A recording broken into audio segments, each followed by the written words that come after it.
Hi, I hope you're having a great day. Well, today we're going to talk about a problem that plagues millions of people across the world. This is below poverty line in countries where there is malnourishment at its highest, and also in the urban population in most metropolitan cities across different countries. Anemia.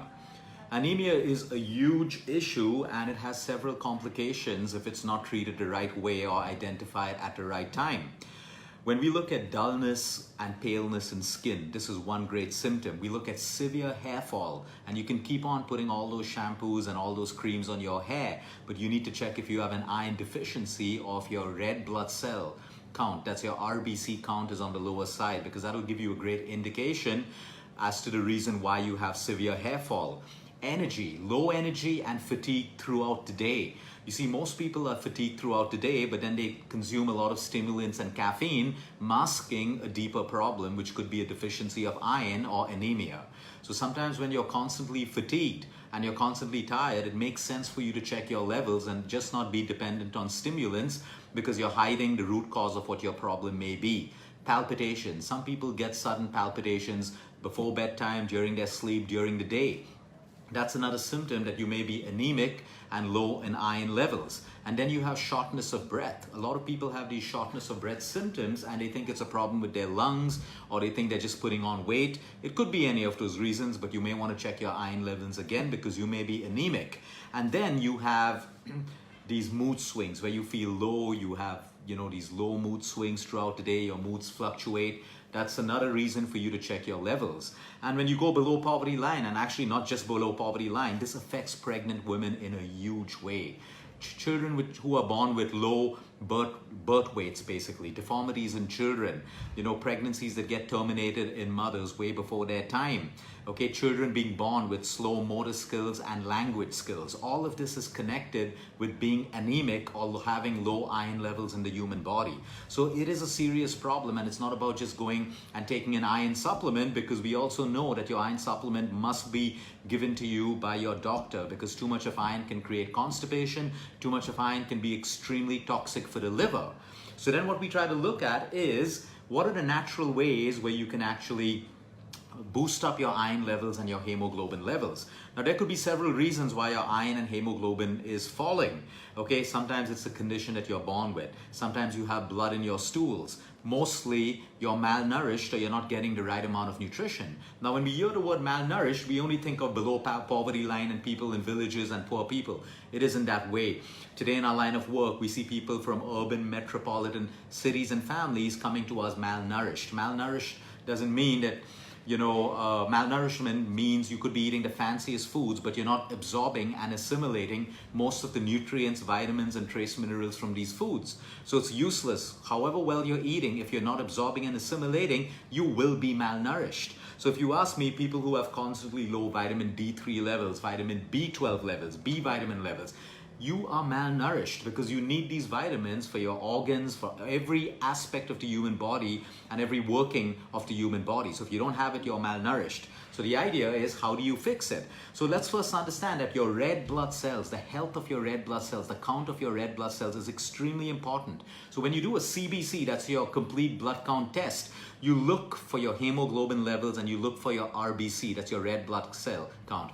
If your RBCs are on the lower side, that means you have a problem with your hemoglobin and your iron. Your red blood cells are a part of your hemoglobin. Your hemoglobin has a very important function of binding with oxygen from the air that we breathe. And it's like a vehicle that carries this oxygen to trillions of cells in your body. So you can be doing pranayama, breathing well, deep breathing, exercising, and all of that stuff. But if you don't have the vehicle to carry oxygen, which is your hemoglobin, to all of your cells, you will still have shortness of breath and all the symptoms that we just spoke about. So we need to improve our hemoglobin, in turn improve our red blood counts.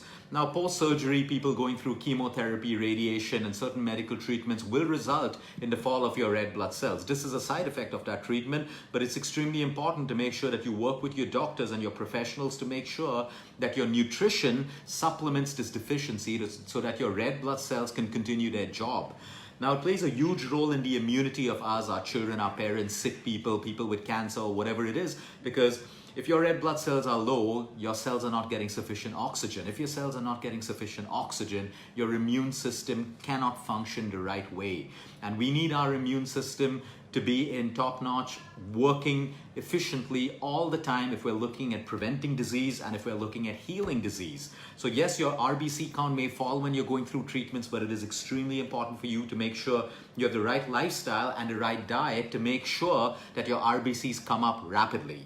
Now, what we need to understand that a deficiency of iron will not allow your bone marrow to produce hemoglobin. Your bone marrow requires iron in the body to produce hemoglobin. So you see, it's not just about popping iron supplements or eating foods which are rich in, iron. It has to be absorption and assimilation at the same time.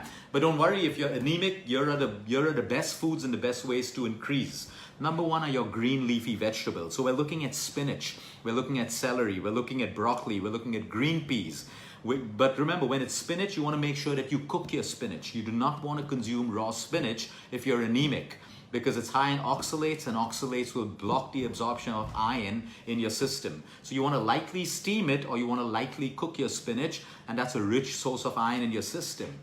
Beetroots in the raw form and the cooked form, but preferably in a juice. You juice your beetroot and you drink it with a little bit of lemon added to it, because lemon is rich in vitamin C. And vitamin C increases the absorption of iron from the food that you eat into your system. So a simple juice like beetroot juice with lemon added to it is great for purifying your blood, and it is great for your iron levels as well. Fruit-wise, we have the pomegranate. The pomegranate is fantastic for your iron levels and for people who are anemic. Lemon alone. Lemon doesn't suit everyone, but for the people that it suits, having lemon water, because lemon is rich in vitamin C, and vitamin C helps the absorption of iron into your system. Storing your water in copper vessels and having 1 to 2 glasses in a day. Now remember, we've done a video on this. There are some people who drink water out of copper vessels all the time, and you can have copper toxicity because copper is a trace mineral. You need it in small quantities in your body. If you have too much of copper, you can have a lot of problems ranging from autoimmune to constipation to migraines and headaches. So you may want to have 1 or 2 glasses max of copper water in a day, because that copper will also help you with iron and hemoglobin levels in the human body.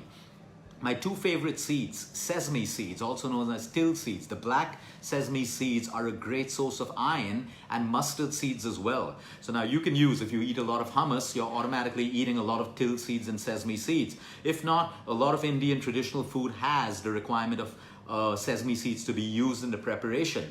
If not, you can soak about a tablespoon of black sesame seeds overnight, crush it, have it with a teaspoon or a tablespoon of raw unpasteurized honey, and that's great for your iron levels. Mustard seeds, the same way. You want to crush the mustard seeds, use it in your cooking, or you want to use the mustard seeds with a little bit of honey. It's a little bit bitter when you eat it plain, but this is great for your iron levels. Dates and raisins. Dates and raisins do not make you fat. Yes, if you're diabetic, yes, if you're eating too much of it, it can fluctuate your blood sugar levels. But dates and black raisins are a fantastic source of iron when consumed in the right quantity. I like the traditional way which exists in Ayurveda, where they recommend that you have a cup of yogurt mixed with a tablespoon of turmeric powder, and this is known to increase your iron levels and iron absorption in your body at the same time. Then we have chickpeas. So again, if you're having hummus, that's why I refer to hummus as a superfood, because it's got chickpeas, it's got lemon, it's got sesame, it's got, tahini, sesame, and you can add cayenne pepper to it. It's a fantastic wholesome food, and it's also got raw garlic. So yeah, that's a great food if you're looking at boosting your iron levels as well. But if not, if you don't like hummus, normal chickpeas, which are boiled with a little bit of pink salt or cooked into like a chole curry or a dish like that, that's great for your irons as well. The entire family of nuts and seeds, your almonds, your walnuts, your pumpkin seeds, your pistachios have decent amounts of iron. So if you're anemic, that's great for you. And all the foods that I'm talking about, that is why it is great for women who are pregnant. Women who are planning their pregnancy should get their iron levels high. Women who are pregnant. And hopefully this message reaches out to people in villages, because these little foods can also help them from being anemic. Now here's the favorite one, dark chocolate, 75% and above. Yes, dark chocolate also is rich in iron. So having 1 to 2 pieces of dark chocolate daily can also help you with your levels. Now you also need to understand that dark chocolate also has a higher level of caffeine. So people who tend to have, where caffeine affects their sleep, you may want to have your dark chocolate in the earlier part of the day, because if caffeine affects you and you have it at night, it may just interrupt with your sleep cycle, and we all know the importance of sleep, how sleep is important for every single function in the human body. And then we have our own beautiful, inexpensive superfood that grows in our own country and several countries around the world. Moringa, we've spoken about this. Moringa is from the drumstick tree. It's not the drumstick, it is the leaf of the drumstick tree.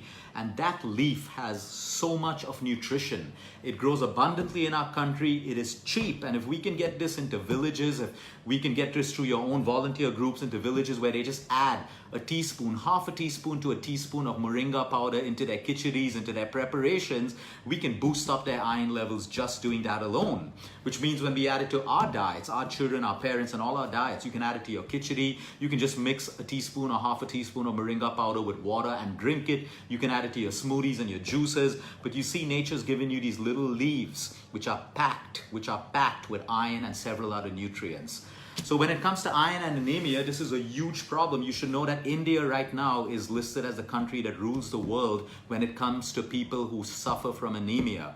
So we need to come together and spread this information, because it's little foods that can actually make this condition far, far better, because there are too many children being born with these deformities and with poor motor skills and poor language skills, and then they're being categorized as autistic or ADHD and all of that stuff. Some children may genuinely be that, but most children are just being categorized because their symptoms match that particular spectrum. But sometimes all they have is a deficiency, a heavy deficiency of vitamin D3, B12, iron. Iron plays a huge role in your mental health, your neurological health, red blood cells, oxygen, everything. You think oxygen, you think the entire human body that's powered by trillions of cells. Have a great day, everyone. Until next time, eat smart, move more, sleep right, and breathe deep.